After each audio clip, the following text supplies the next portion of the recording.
Awesome. Hi, I'm Jennifer from EntryLevel. Basically, EntryLevel helps you learn and get experience so that you can get hired. Today, I'm joined by Orvard. He's one of EntryLevel's previous students and received a VC Analyst certificate with us. So do you want to introduce yourself? Yeah, sure. Hey everyone, my name is Orvard here in the Philippines, and I'm excited to talk about the learning, the takeaways that I've gleaned, so to speak, from the courses. Yeah, I think you're super unique because you took the VC Analyst Program, but you don't want a job as a VC. So can you elaborate a little bit about why you took it? Sure. Actually, in about 2021, some of my friends got into the quote-unquote VCing world or angel investing, actually, because we didn't have any formal structure as a VC. And it was a tech startup that needed some funding. I need to review at what stage of funding that was, but we were able to fund their early period. And I thought, oh, this is cool. This is how startups launch. And this is going to be probably the next unicorn. So we were excited. We had our naivete. I was able to close the negotiation because I think that my friends realized that I'm not a conflict driven guy. So I try to find common grounds. And we were closing the deal between people from the US and from Europe. And we're here in Southeast Asia. So I thought, okay, we don't want to be in a standoff before closing the deal, but we need to, acknowledge the other person's, the other team or the other party's concerns, and we make sure also that they've heard us, and we made some compromise. And I was able to close the deal, and I thought, okay, that's really nice. And then that's like my first experience into the startup world. Moving forward, I read some articles and books like How Startups Fail. I read about Andrew Chen. He became the general partner for Andreessen Horowitz. And there's so many things going on in the VC world, and I've seen the reality there. And then also I stumbled upon an ad. I think it was on Instagram about VC analysts, and I thought, okay, so there's a course on it. And so I thought, if I'm not gonna make it into the VC analyst job position, I might as well just use my knowledge to implement it as investors, early investors for those for that startup. So that's how I stumbled upon. That's amazing. So it sounds like you got a lot of experience before taking the course, right? Not a lot, but just some. And so when I took the course, it made so much more sense. And I got my perspective recalibrated into reality. That's awesome, because I feel like a lot of people think, well, it is a beginner-friendly course, but then some people are like, oh, I already have some experience. Is it still right for me? So I'm glad to hear you still found it very useful. What would you say was like the key takeaway from the course? Not to quiz you or anything, but like I'm just curious. Sure. The key takeaway from the course is just you need to get slapped by reality, right? Because so the startup founders are attached to their brainchild, their startup, and then also the VCs are attached to their fund. But we need to do some reality check, and that humans could sometimes be frail, and they have their own weaknesses. It's even hard to manage like one or a couple of humans, let alone core team that have their own issues. Like, how do you maintain that to reach the overarching mission? And so, yeah, just be not a specific skill set, but just be informed of what's going on in reality. I think that's a very interesting answer. I never would have expected that, but I think it's very wise and accurate. it feels like very real world. Like you're not just learning the theory, like you do need to get slapped by reality. Um, but yeah, I'm also curious, like what was your favorite part about the course? My favorite part would be doing research. Again, reality check, right? Because you have all the pie in the sky idea, like, rainbows and butterflies, can be smooth sailing, but you need to know the lay of the land, like who's out there, who are the competitors, like how do we differentiate ourselves, like who's our market segment and all that. So the research thing is something that I really like. Although it's not an easy task, but I think that yields so much benefit and return. That's also a very interesting answer because I hate doing research. So it's very interesting I did that too. you I don't like it. what? But you said that was your favorite part. It's like I know it's like an acquired taste. Like I didn't used to like vegetables, but like okay, whatever. This is important, so I need to learn to love. Yeah. Yeah. Are you thinking of doing more research like for your like what are your future career goals and how are you going to use the knowledge you gained for that?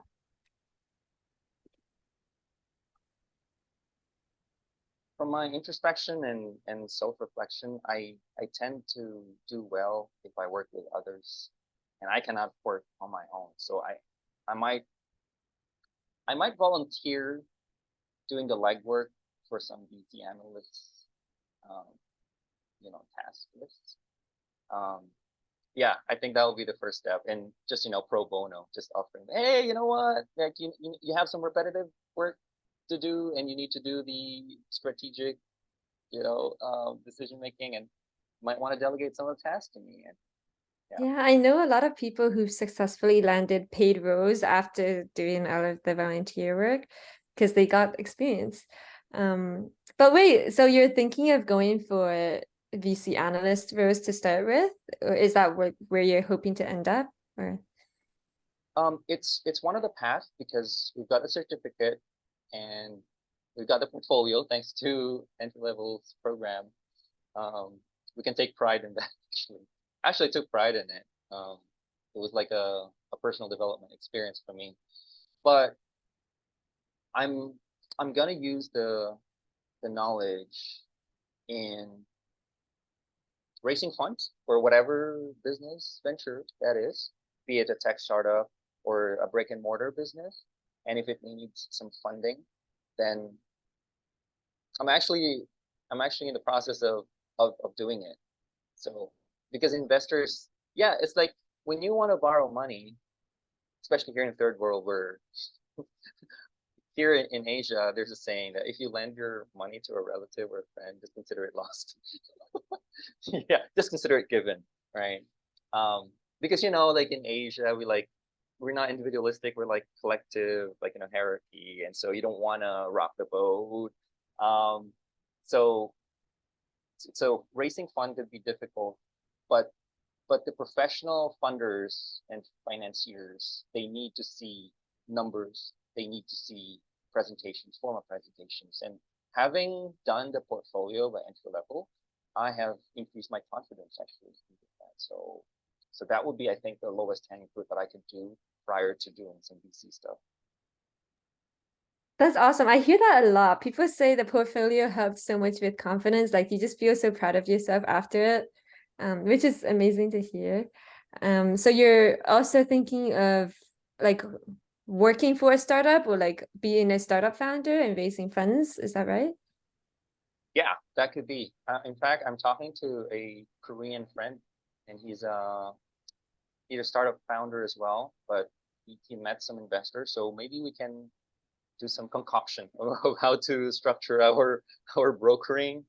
We might do some brokering actually if there's such a thing. We're doing research on how to do it because some startups, some founders do need funding, and if they cannot make it with the big boys like Andreessen Horowitz and Sequoia and all that, um, there might still be some people who are willing to fund them. Um, there might be some mismatch of values there with the big guys and them, but there could be some other people who have a different phenotype or demographic who can be who can resonate with their mission. And if there's a fit, they could probably close some deals and financing. Yeah. It kind of sounds like you're just very passionate about the startup space, whether you're in VC position or just helping raise funds. So that's amazing. Now it's making sense why you told me earlier why you're taking the growth digital marketing course. Are you hoping it'll help you grow startups? Yeah, of course, that could be handy. I think that digital growth marketing is such a requirement, if you will. Like people post on TikToks anyways. Why just have add method to the madness and land a job, especially here in the developing world. Like unemployment rate is high, so but again, it depends on everyone. But that's just my take. Why not learn the method to the madness there and position yourself to provide value to someone in the first world in North America, and you can charge them half or like 2/3 of the rate, the hourly rate. And I think that's just globalization's phenomenon. That's the corollary there. Is that what you're planning to do? Like, to help people in like North America grow their businesses? Yeah. Let's face it. I think that if business owners could derive value from people in Southeast Asia, the same quality at a lower price, why not? But again, building your also your skill set and your street cred, your reputation, so that you can charge as much, if not more, and that's how you gain your. Oh yeah, I heard like I think that's why entry level people are paid a lot less because it comes with experience, but also I guess cost of living in different areas of the world. Yeah. That's awesome. Have you started the growth marketing course yet? I'm so curious because I helped make that one. Oh yeah. Wow. Yeah. Yesterday, because yesterday I was able to craft my pirate metrics. Yeah, because I'm in real estate. Like I have an upcoming project in a couple of months, and I'm gonna move to Manila, and I'm gonna apply the pirate metrics as a supplement to the face-to-face brick and mortar sales and marketing. Um, I'm gonna transmute it into the digital world and create content and all that. So it's really nice. Like, yeah, man. Like acquisition, activation. Let's lay it down. Okay, let's put some structure into it, and it's so nice because we can we can grade it. You can quantify it. It's not a black box anymore. So yeah, pirate metrics is like yeah. Yeah, I was so surprised by how much math and numbers there was involved. That's how I got into data analysis because marketing, you have to like look at the data, and I was like, oh, I don't know any of this. So I had to take entry level's data analysis course, and it's pretty fun. Yeah, awesome. It sounds like you have some very exciting things planned. You touched on it a little bit, but like more specifically, what are your next steps after entry level? I think I'm gonna take some more courses. Oh, Yeah. which ones? um, I think there's a new course. What is that? Python, web Spreadsheet. dev. No, spreadsheet and Tableau. That's the one that I took. I loved that one. And I took Oh yeah. SQL after. Okay, it's so Oh, fun. I'm so proud of my portfolio. oh yeah. Um, but yeah, it saves so much time, I think, because Mhm. you just, yeah, I don't know how to tell you how much time it saved me. Even now with ChatGPT, you can just get it to help you with the formulas. So Yeah. Okay. Yeah. yeah. What do you think, like, what do you hope taking more courses would help you with? For me, it's just like personal development, right? Because I'm in sales and I have some side projects, and if I can have some insights or some some magic wand, like, hey guys, no, what about this? Let's try to take a look at your marketing, campaign. Okay, and I like the way how AJ interviewed the gentleman who the founder of Stepan. Yeah, because Yeah. I love consultative selling, right? Like when you try to sell yourself, like selling has had a bad rap. Like they say, oh, salespeople are just like obnoxious. But if you can position yourself in a way that you're a consultant, like tell me more about your business, like, and you're coming from an abundant place that it's okay also not to work together. Like they're safe, right? They're not in defense mode. I'm excited to do that. So to answer your question, just arm myself with all these skill sets and mindsets and resources so that whatever projects or gigs I can land on later on, I can have some insight, and then if I like, then I can zero in on that and capitalize on that. Wow, that's a very good mindset to have. I feel like you have a growth mindset. Um, Literally every single student I talk to who's become super successful, they've landed jobs in tech, they've always had this mindset. So that's very good. Also you seem like you're super busy. You had like startup stuff, you are like in real estate and sales. Like, how do you have time to study all these courses? Ah, okay. Also, full disclosure, I might have adult ADD, ADHD. Yeah, with all its implications. How do I have time? Yeah, Because or like, I also struggle with sticking to routines. wait, but then you finished entry-level courses. Yeah, Like you but you stuck don't. with it. Yeah, I don't know, but you don't want to know how. Oh. No, with the VC analyst, it was pretty fine. But with the season with digital growth, I had some things going on, and I had to um, like took a rain check on some of But you're gonna meet the the modules. deadlines, right? I already did, yeah, I already did, yeah. Oh, that's good. That's all Yeah. you need, really. It's like the what do you call it? It's like you don't do it right the first time around, but I did the VC analyst right the first time around. But as it's like you're becoming a professional student, a professional student, professional at studying. Like you become skillful at studying. So yeah, it's I've gotten a hold of how to I've gotten a handle of how to finish courses now, especially on my third. So yeah, Yeah, I think the structure really helps a lot because if there's no deadline, I'm not gonna do it. I also exactly. can't, like, if it's a long video or a long block of text, I can't do it. And that's why I like the data course because you actually had to do the project and it's not just reading and watching videos. So Right, right. yeah. Yeah. I love those structure and constraints. Same. Yeah. But yeah, one more question I have for you. This is probably going to be the last question. Is what advice do you have for some of our other students? So people who are either considering taking an entry-level course or like they just finished and they're looking for guidance on what to do next. Sure. So you might also know that the world is going at a very fast pace, and before you know it, there are technologies that you've never heard of, and it's actually been implemented 20 years ago. I think that you just need to reskill yourself. Like old old methods might not work anymore. Like I think it might sound cliche, but what got you here might not take you to the next level. So I really encourage you guys to take the courses. Um, I myself, I'm surprised because it's been a while since I graduated, and it's such a growth experience.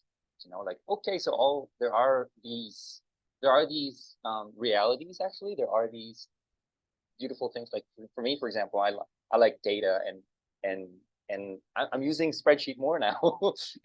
Yeah, and in my budget, it's not that I did it before, but I have more tools now with the formula on how this is going to affect my discretionary expenses. But that's just me just nerding it out. But my point is that we all need to grow, and and this is how I view entry level. All the information is just out there, right? We've got all the references. It's the curriculum that could help you grow. It's it's how you structure it, the modules, the foundational principle understanding of it. So yeah, you can never go wrong. I think, in my personal opinion, I wouldn't have any buyer's remorse at all. Like, for example, worst case scenario, even if I don't finish the course in time, and if I don't get refunded, the knowledge would still be useful in ways that you probably would never expect to spring up. So yeah, it's win-win. It's win-win. Yeah, and more power to EntryLevel for reskilling a billion people in 2030. Yeah, thank you so much. That's really good to hear, because we're all in it because we want to help people find jobs they love. And yeah, it's thank you so much. I really appreciate those kinds of words. I really do feel like the knowledge is useful in ways that you never expect. So do you know the 5 whys analysis or root cause analysis? Yeah. Yeah, so I actually did that when I was having an argument with my partner. I'm like, okay, why are we having this argument? And then we just got down to the root of the problem and resolved it. So like you just never expect. I thought I would only apply it to like work and like data, but it was useful in my personal life too. Yeah, it's like reading a book, right? Do you get all the information that you've gotten from a book? Maybe it was just the one line that struck you at that moment, that made you go through where you got stuck. So it's the same thing. Yeah, and then that's why, like, if you reread it, some different things can stick and be relevant in your life. So when you have access to the course, it's like you can go back to it and then refer and see what's useful for you in that moment. So exactly. Yeah, I just love learning. It's super fun. Yeah, thank you so much for your time today. If you would like, what you as in the audience who is watching this would like to check out our courses, it's at entrylevel.net. Oh, I don't know if you guys know this, but we actually are implementing AI modules because, you know, we always update our courses and AI is a big thing now. We want to make sure your knowledge is the most up to date. So you will get some tips on how to use AI for your career. Anyway, thank you everyone for listening and good luck on your learning.